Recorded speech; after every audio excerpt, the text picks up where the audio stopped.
السلام عليكم. صلي على الحبيب قلبك يطيب. اليوم نقطع صدور دجاج إلى شرائح رفيعة. أول شي لازم يكون عندك سكين حاد مليح مليح رقيق، من الأحسن يكون طويل. تبدأ التقطيع، تحط أصابع اليد مش اليد كاملة على الصدر، تحط إلا الأصابع، ترفع تفاحة اليد حتى ما تقطعهاش ما تجرحش نفسك. أخطر شي هنا الزلق، لأنه صدور مبلولة ولما تقطعها في نفس المكان مرات تزلق لك وقادر هنا تشكل خطر على يدك.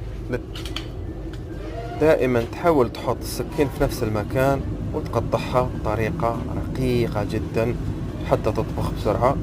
ودائما الخبير يقطع بسرعة، أنت تبدأ بالعقل وتدير واش قدرت.